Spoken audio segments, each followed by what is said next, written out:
I'm Jeremy Scahill from Dropsite News. The war launched by Donald Trump and Israel against Iran on February 28th has not gone the way that Donald Trump imagined it would.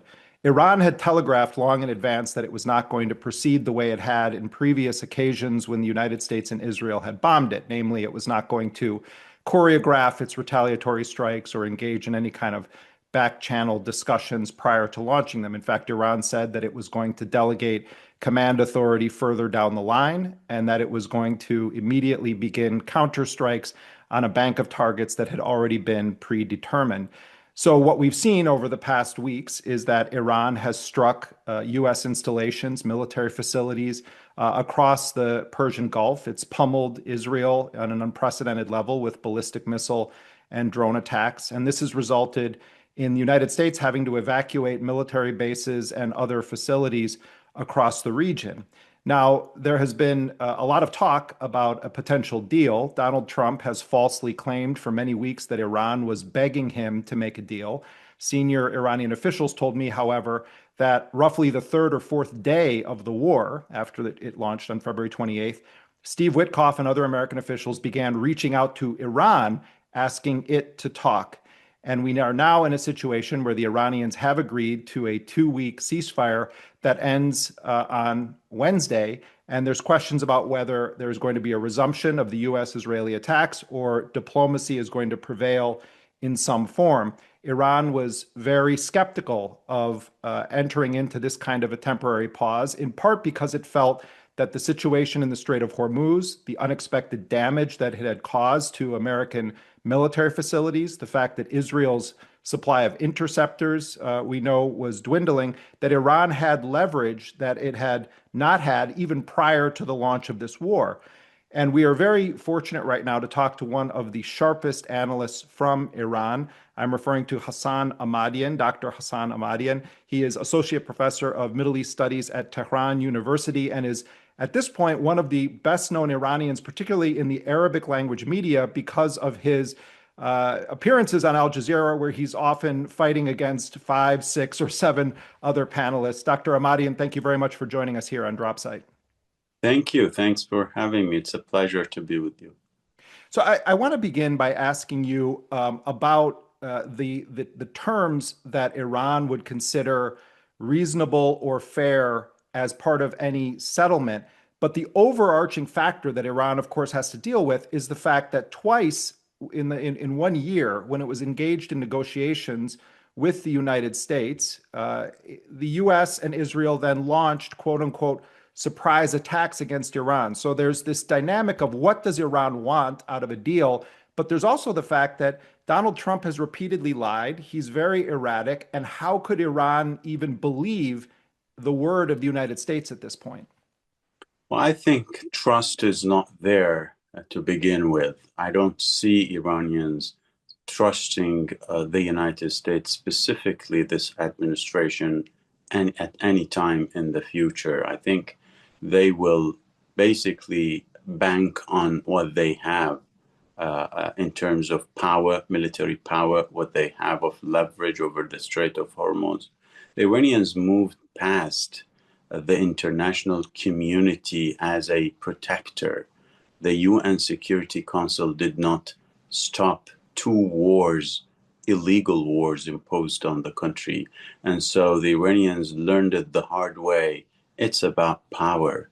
If you don't have power, you will be subject to annihilation, because they came with goals, bringing down the system, and some of them spoke about bringing down Iran. Some of them spoke about partitioning Iran. So it's basically Iran that is being targeted. And so the Iranian perception is that we cannot trust them, and we cannot trust the international community to protect us against or shield us against aggression by Israel and the United States. And ergo, we need to bank on our power. And what is the power? It is an asymmetric power. The Iranians, of course, their power does not match that of the United States. Definitely not. The combination of U.S.-Israeli Air Force is basically way beyond what Iran has. their military power is way bigger. I mean, if you look at the budget, military budget, Iran's is less than 1% of that of the United States. So there's no match there. There's no balance there.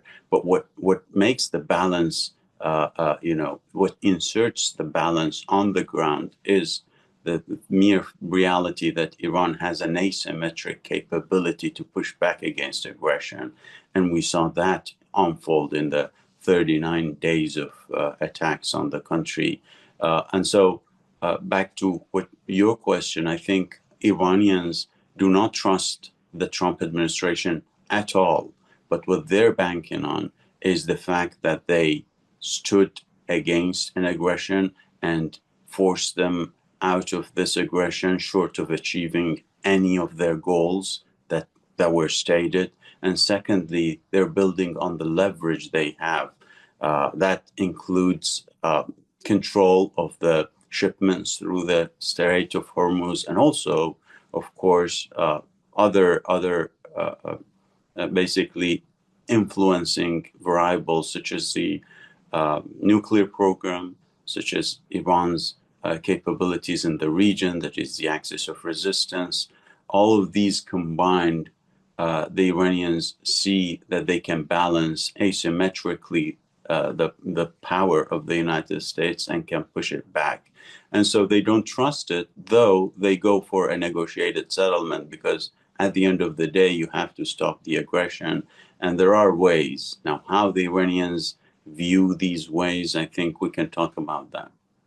Yeah, I mean, it's true that while Iran is being militarily assaulted by the United States and Israel, that it has shown that it can certainly win in an asymmetric sense because it can block the United States from achieving regime change, from invading and occupying Iran, from imposing a different form of government. And Iran has shown an ability to also respond on a symmetric level because when the United States and Israel attack certain types of targets in Iran, Iran has shown that it can respond in kind in the Persian Gulf and also in Israel. But if that's taken away, if Iran is no longer in a state of war, which clearly it has shown an ability and a capacity to operate very successfully in, and there is some sort of a deal, then Iran risks, it seems, a scenario where if it then reimposes some new reality on the Strait of Hormuz, or if it launches strikes, that it would be portrayed, as restarting the war. So I guess what I'm asking is,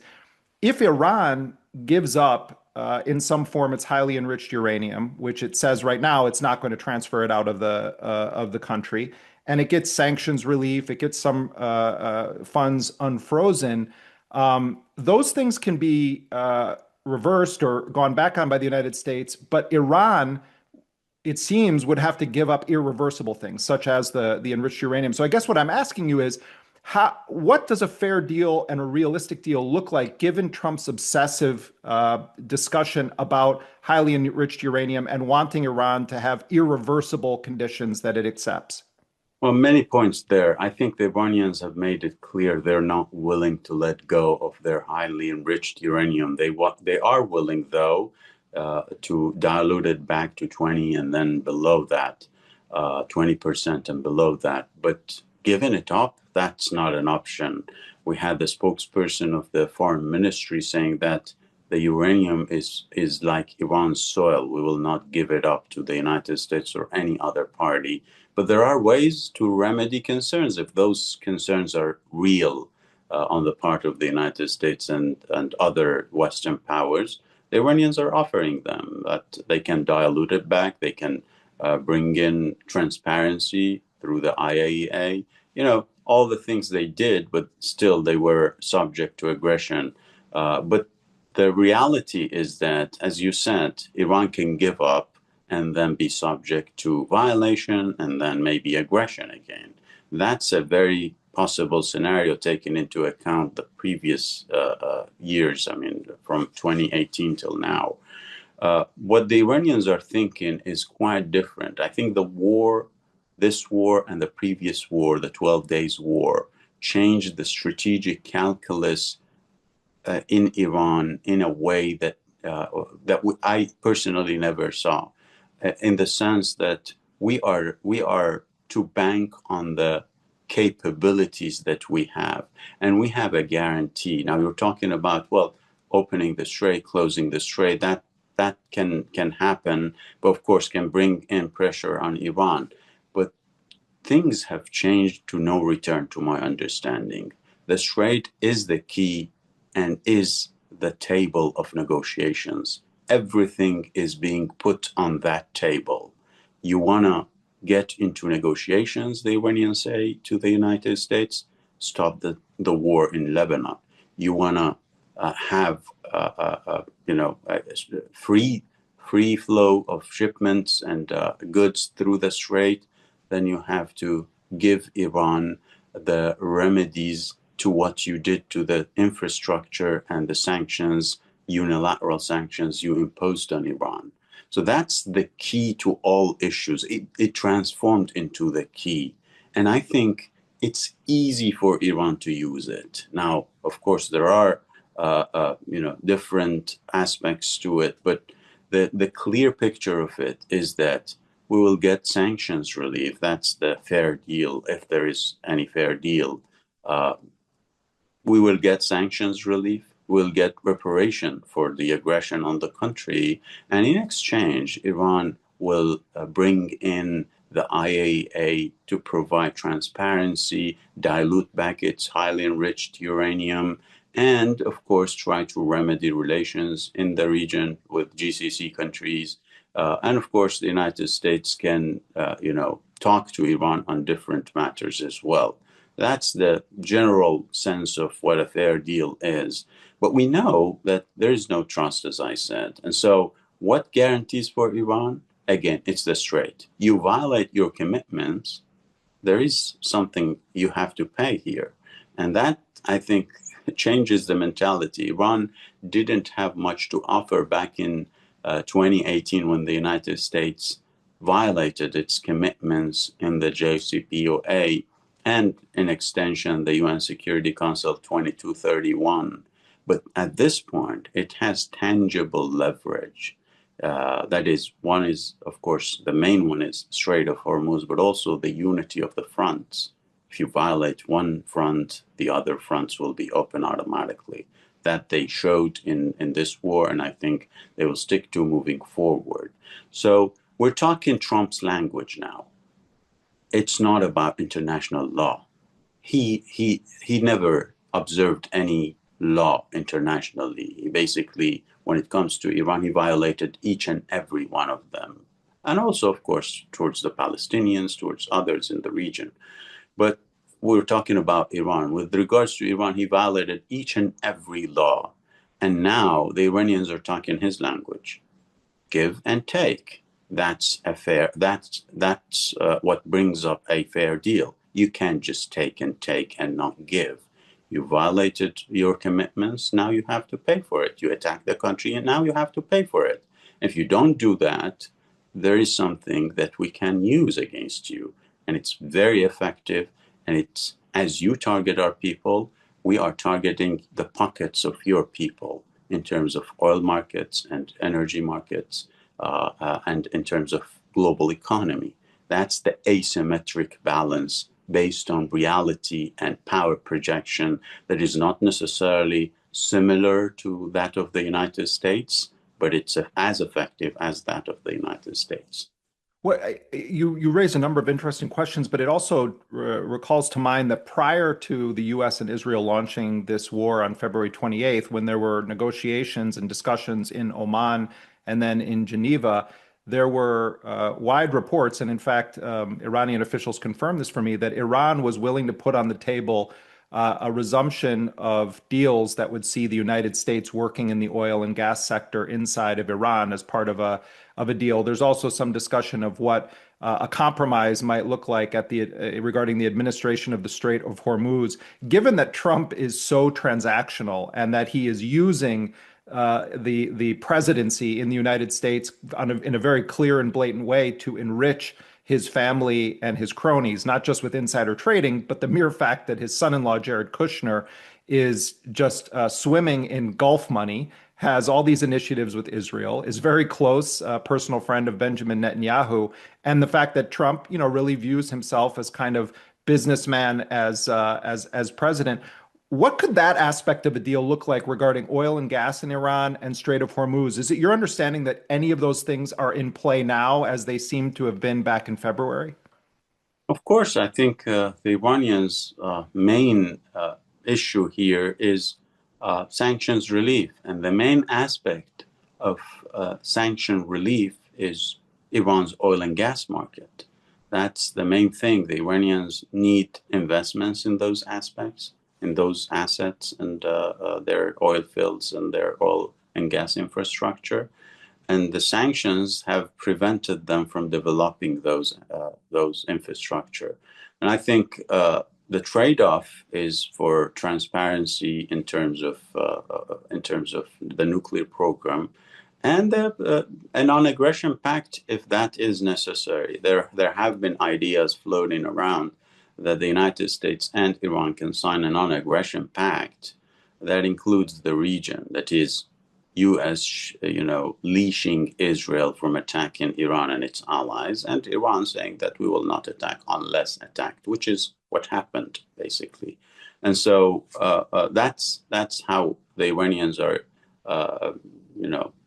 trying to convey their way of dealing with the Trump administration. We know that Israel has immense influence. We know some Arab countries have influence, but the war showed that despite their efforts not to see this war unfold, the GCC countries, we saw them being outbalanced by a single person, that is Bibi Netanyahu. And so we know that the leverage there is way bigger than that of the GCC countries. Now with the war going to where it went, and the shortcomings on the part of US and Israel in terms of achieving their goals, I think that relationship can be tested between Trump and Bibi Netanyahu. We don't know the essence of it. There are lots of rumors and lots of talks and lots of news, as you know, about it, about the influence Bibi Netanyahu has on Trump.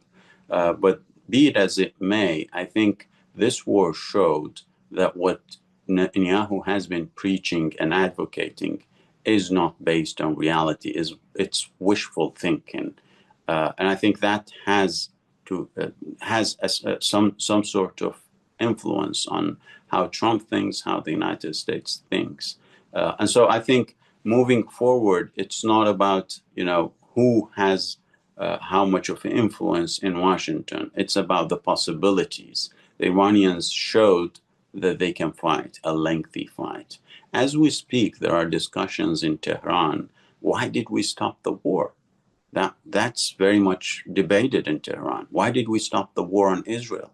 They attacked us. They had to pay a bigger price. They attacked our infrastructure. We shouldn't leave them without really, putting immense pressure and denying them of anything that they can look at as sort of achievement moving forward. And so that debate. Can I just ask? Can I? You're raising something that I think is really crucial, and you're right. And I've heard this also from Iranian officials. There are different camps of thought in Iran, including in the power structure, on this issue. The Israelis and the United States clearly were finding themselves enmeshed in a quagmire, and Israel's interceptors were running low. And the infrastructure of the U.S. military in the Persian Gulf had been damaged to an unprecedented degree. And I think that there were many people in Iran and in the broader axis of resistance that felt that the Iranians actually had Trump painting himself into a corner, and that this pause of 2 weeks essentially allowed them to restock, to prepare for another round, and also stripped Iran of immediate tactical leverage. Yeah, that's a good point. But I hear from my military friends or military experts friends that you can't just rearm as a U.S. and Israel because anti-defense missiles are not produced en masse. They can't be. There is an infrastructure that they cannot produce beyond the capacity of that infrastructure in the United States and in Israel. And so they're running low. They will be running low for some time to come. So they cannot just restart the war in 2 weeks. They cannot just restart it in 2 months. They need a lengthy period. The 8 months that ensued after the 12 days war is quite telling on them rearming and then attacking the country. And of course, we know that whenever the war would stop, the Israelis and the Americans would rearm. So does Iran. Iran is also trying to rebuild, rearm. Of course, they attacked much of Iran's infrastructure. They need to also remedy those. So it's a two-side story. For the Just to read, Iranians, just to emphasize the point you're making, Majid Musavi, the IRGC's aerospace commander, said on Sunday, and this is a quote, during the ceasefire, our speed in updating and replenishing missile and drone launch pads is even faster than before the war. We know that the enemy is incapable of creating these conditions for themselves, and they're forced to bring ammunition from the other side of the world in a trickle. So he's essentially making the point also that you said you've heard from other military experts. But on the tactical matter, though, which I take your point on the challenges of the U.S. and Israel restocking in that capacity. But on a political and a negotiation level, there's also an argument that Iran stripped itself of kind of unprecedented leverage by allowing this pause. Do you disagree with that? well, I think it has some merit, and I think that has been also part of the discussions in Tehran. But all in all, Iran wanted to push back in a way that forces its foes to think twice and thrice before attacking Iran once more. And I think they did that. The United States will think more than once before attacking Iran moving forward. The region will be against any war, though in the previous war, in this war, they didn't really matter to U.S. on its priorities, but I think they will have more to play in terms of politics in the States, pushing back against the possibility of another war. Israel itself, my understanding, and I'm a follower of Israeli politics and its power structure, Israel showed and showcased once more that it cannot shoulder such a confrontation with Iran absent the US. It cannot really go for a lengthy period of time fighting Iran the way it did and receiving Iran's missiles and drones without US backing. It cannot just do that. And that's a shift in the power balance of power in the region. You cannot do much without the United States. And with the United States, you didn't achieve your goals. That's important message. And I think that's what the Iranians are banking on moving forward in terms of negotiations. Now, you can argue that the Iranians could have continued for some lengthier period. They did. The second week, the Americans, I mean, the end of the first week of the war, the Americans were sending messages left and right to try to come to terms with Iran to stop the war. They knew it was a quagmire. There's nothing to achieve. And I think even before the war, many Americans were like, there's nothing for us in it. It's an Israeli war. We are doing Israel's bidding. That was clear. And from the get-go, after their imaginary way of thinking of Iran, killing its leadership, and then that system would collapse, did not materialize. They realized it's a quagmire. They needed to get out of it. And the Iranians continued for roughly 40 days. And then they decided they can get out of it with their deterrence being strengthened, with their cards being strengthened, and with negotiations to translate those cards that were strengthened into economic achievements. I think let me point to two factors that I think are important for the Iranians getting out of the war. Two aspects are crucial. First is their security, and second is an economic outcome. The security, part of it is guaranteed or at least strengthened, as I said, with them fighting a lengthy war against two big foes or two nuclear powers and not giving anything up, but also achieving strategic points. And also, of course, they see in a deal maybe part, strengthening this part of their deterrence moving forward. And of course, the rebuilding. Sayyid Majid Mousavi's comments are important because he's the head of the aerospace division. He's basically managing the two pillars of Iran's military power, that is the missiles power and the drones power. And so when he's saying that we are rebuilding faster than any time before this, that's only natural for Iran because it was subject to aggression from two powers and it needs to get ready for the next round. Whether or not it happens, that's another story. The second aspect that I think is very important is an economic outcome. The country was subject to unilateral, illegal sanctions, and now there are differences on the international sanctions on Iran. Of course, China and Russia and Iran are saying there are no international sanctions. That's another thing. But what's important is the war and attacking Iran's infrastructure. The Iranians are saying, if we are to get out of the war and go for a settlement, that settlement needs to have economy front and center. You can't have sanctions on Iran and expect Iran to live with it and let you use its territorial waters in the Strait of Hormuz. Iran will observe the Strait no matter what deal they get to, only to see that this is, or make sure that this is not being used against them moving forward. So the military blockade, that is blocking any military movement through the Strait, will continue indefinitely, to my understanding. But economic shipments, the Iranians are happy to live with, provided that the sanctions relief and reparations for the war are provided to Iran.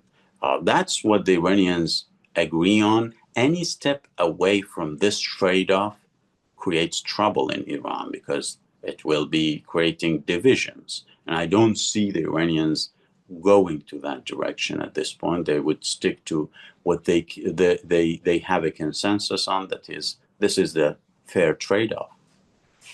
Donald Trump has been fond. He's trying to manufacture a kind of victory narrative, and he keeps returning to several themes. And one of them is that he's already changed the Iranian regime. And of course, he's made numerous false claims. The biggest is that Iran has been begging him to make a deal. I think it's plain to anyone that paid attention to any of this that Iran has been in control of when there are going to be talks, and that no matter what Trump has threatened, including literally saying that he's going to destroy an entire civilization, that hasn't moved the needle at all. The massive bombing of Iran hasn't moved the needle at all. I think anyone who has eyes to see is clear on this. But it is true that the United States and Israel assassinated large sectors of the very top leadership in Iran with the opening hours strike against the supreme leader Ali Khamenei, leaders of the IRGC, political leaders of Iran. That's certainly true.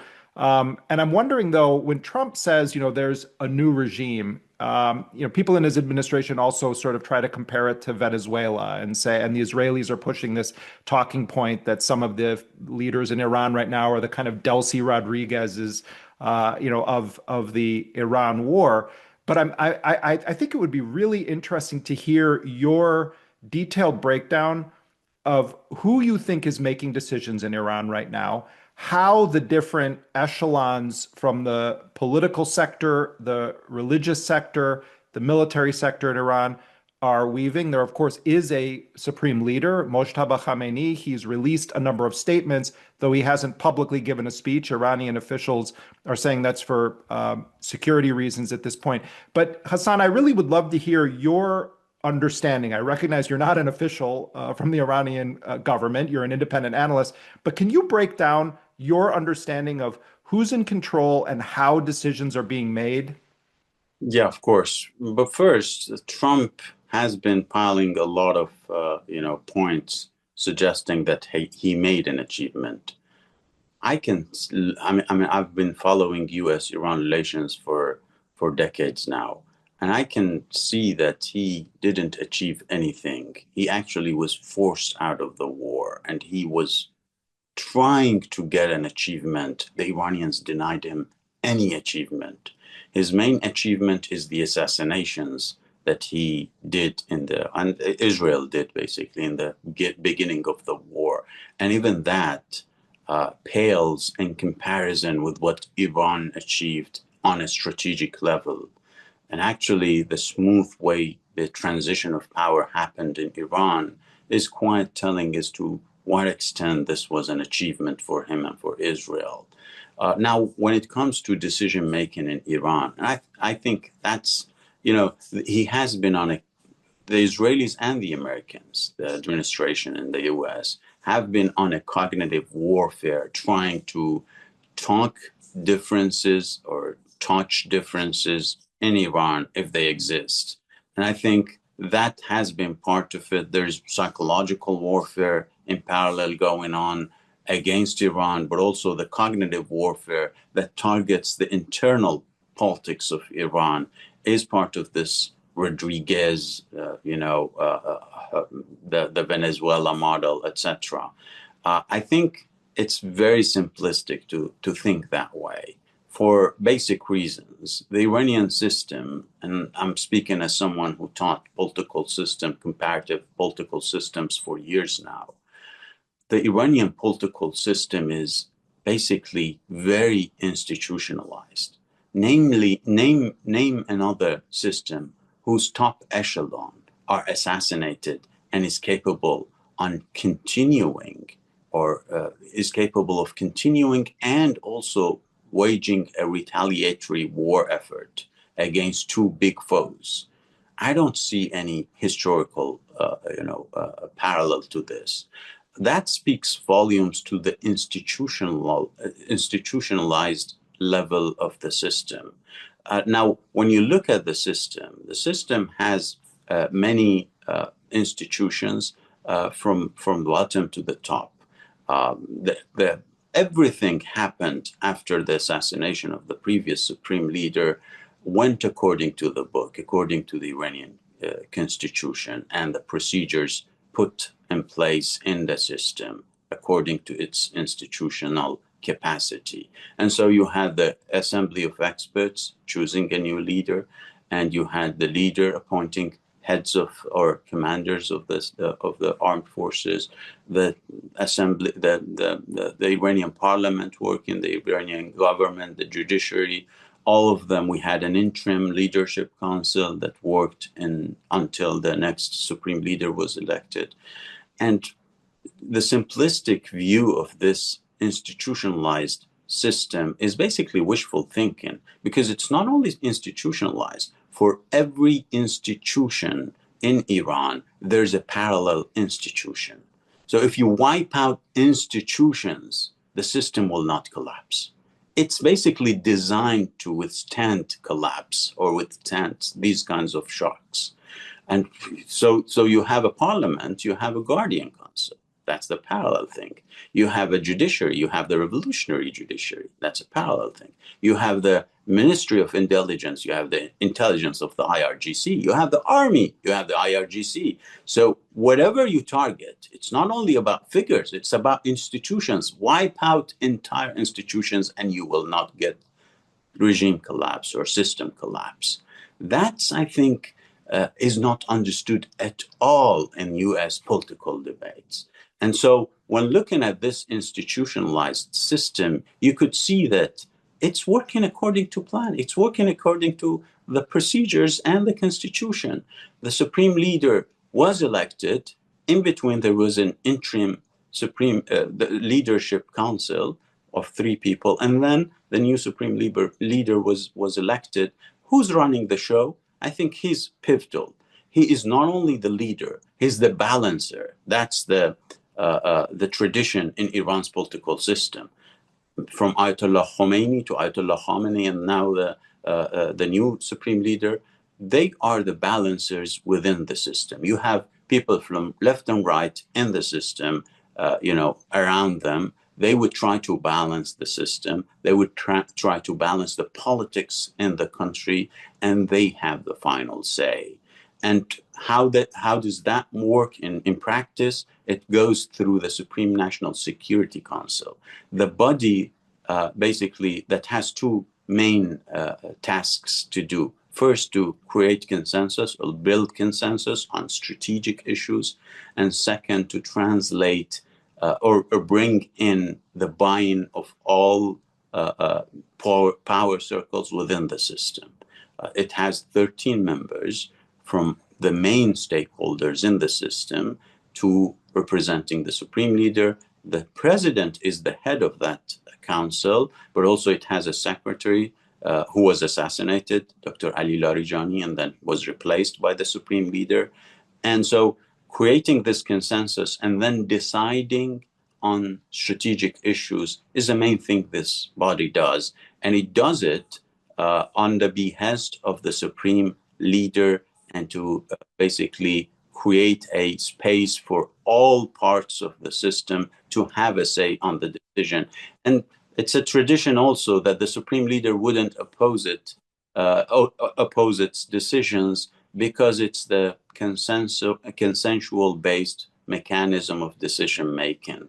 And that creates a bit of a delay in strategic decision making in Iran, but it has worked to Iran's benefit because, you know, it's very much the bulk of, or the bulk of Iran's decision makers a logic way of, or rational way of rationalizing strategic decisions are gathered in this body. And so it's the rationalization of the decisions that is ongoing on a consensual base that the system observes and accepts, I think. It's interesting, the the sort of parallel information war. Iran has really distinguished itself not just in the kind of free sector with the Lego videos and explosive media, but also there were moments that went viral in Foreign Minister Abbas Araghchi's appearances on American television. His recognition in the world has really risen dramatically. He's become very familiar to also Western audiences. There's also a whole meme industry about him online. Mohammad Bagher Ghalibaf, the Speaker of the Iranian Parliament, has regularly engaged in social media battles against Trump. He's also been flexing his sort of knowledge of financial markets in talking about the kind of very clear insider trading that is going on. But there is this kind of momentum to a broader narrative that the person that the United States is dealing with right now is, in fact, the Speaker of the Iranian Parliament, Ghalibaf. And the American political system operates like that. And there's sort of everything you just said for the past minutes, your analysis and your academic explanation of how Iran is run, becomes irrelevant in the broader discourse, and it's just cult of personality. It's, we're dealing with this new guy, Ghalibaf, and let's see if he's going to be allowed to make a deal. If the IRGC is going to allow him and Araghchi to actually make a deal, we'll see. And if not, we have to bomb them again. But can you, for people that are being told this, and this is the narrative that it really is dominant in Western media, including on Al Jazeera and elsewhere, that it's a Ghalibaf that's kind of in the driver's seat. What is the significance of him leading the Iranian delegation, and what kind of authority does he actually have right now? Well, he brings in the authority that the Supreme National Security Council, with the blessings of the Supreme Leader, are giving him. Absent those two, he's a regular politician. He's, of course, a very strong personality. Is one of the people that were in the system from the get-go. He fought the Iran-Iraq War, and he was in every up and down in the past 5 decades of the Iranian history. And so he has knowledge, he has experience, he has a lot of connections, and he's very much trusted by the Supreme National Security Council and by the Supreme Leader. And so absent that consensus within the Supreme National Security Council, I think he wouldn't have been meeting the Americans. So we have to weigh this into the Iranian political system and how it operates. I know that they are focusing on the personality because I think it's as you said, it's a cult politics thing in the U.S. that look at who replaces who and then we can deal with it. They cannot basically reckon with the reality that Iran has an institutionalized system. They need to see figures. But without the consensus that I explained, Mr. Ghalibaf wouldn't have met the Americans. Without that consensus, he wouldn't have talked to J.D. Vance. And so him going there is a decision by the political system to meet on a higher level with someone the Iranians saw as opposed to the war that was imposed on the country, that is J.D. Vance. And so they didn't want to go the same way they did before with Witkoff and Kushner, who didn't, basically they were doing Israel bidding in the discussions. Maybe J.D. Vance would do the same. We don't know, but at least the Iranians saw him as someone who was opposing the war and wanted to reciprocate in Mr. Ghalibaf being present there. But it's not about the person. It's about the system deciding to meet the United States on a higher level. And I think even the discussions and the topics that were discussed there, they were prior, I imagine they have had been discussed before within the Supreme National Security Council. That's how it goes in Iran. So to give a lot of credit and sway to a single person basically misses the point of how the Iranian system operates. Now, of course, Ghalibaf, as a person, as I said, is very much a strong personality within Iran's politics. And of course, personalities matter. Personalities have a weight, basically, in the system itself. He has a weight within the Supreme National Security Council, which he is a member of as a Speaker of the Parliament. And so he's one of the 13 people within the system, within that body. And so he's part of the core of the strategic decision making within the system. But as I said, without the consensus, without the blessing of the supreme leader, because he has the power to veto the decisions of the Supreme National Security Council. He didn't. So he went on with the decision taken by that body. And so as much as you give of a weight to Mr. Ghalibaf on a personal level, I think that pales in comparison with the authority that is given to him by a body that is tasked with strategic decision making.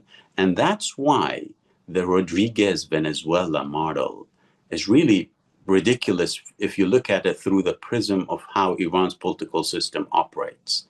It's a very much inside the bubble discussion in Washington than related to reality on the ground in Iran. Yeah, do you get the sense at all, there's a lot of reports that are, we should say, based on quote unquote US intelligence or Israeli intelligence, that there are these divisions between the IRGC and the political echelons in Iran. Is this pure propaganda, or is there?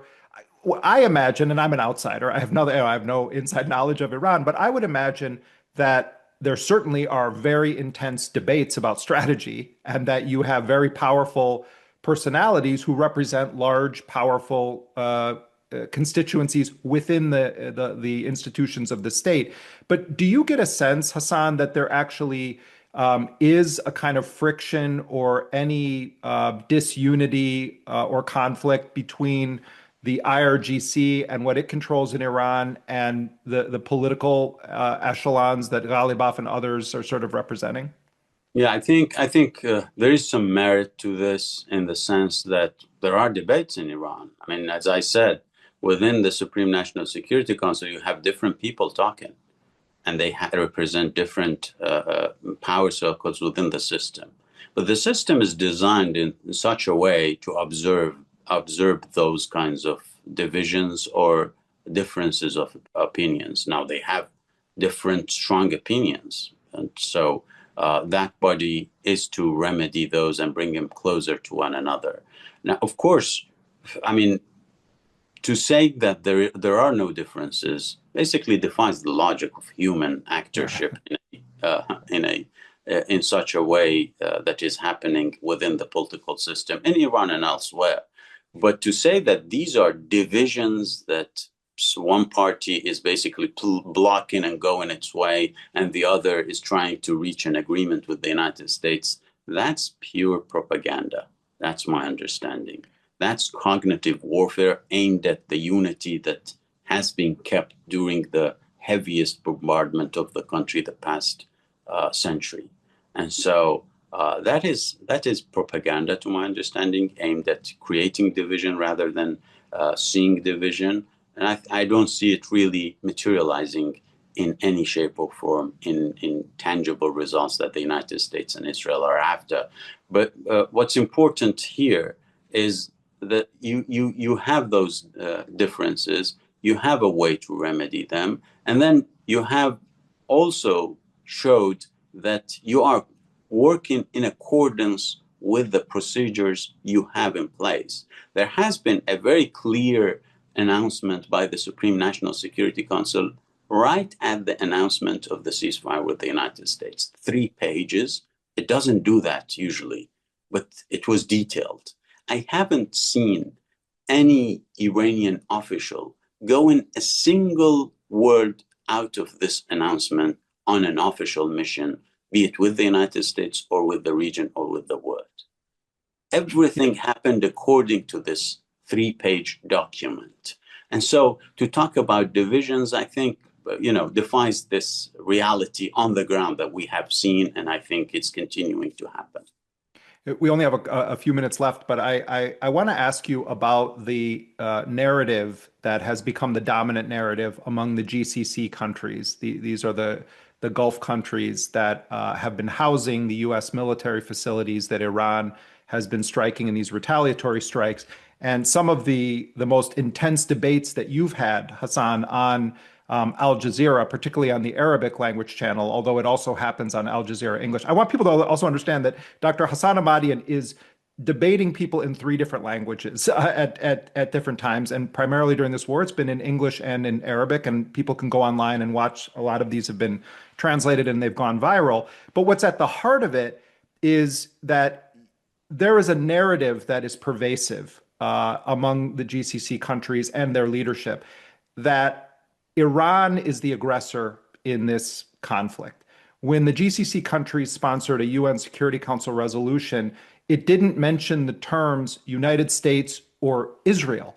If you were to land from a different planet and just listen to the leaders of the GCC countries describe what's happening in the world right now, you would believe that Iran woke up one day and decided to just start bombing infrastructure and damaging civilian life of all of its neighbors. I would challenge anyone to find me a contrary narrative that is more realistic or factual than the one that I just stated. But Dr. Ahmadian, you've been then dealing with this on these panels. So as we end, I want to hear your sense of kind of what it's like when you're sitting there and you're basically being portrayed as representing the kind of villains in this, and you're on with all of these Gulf Arab analysts and sometimes American journalists you recently had a debate with.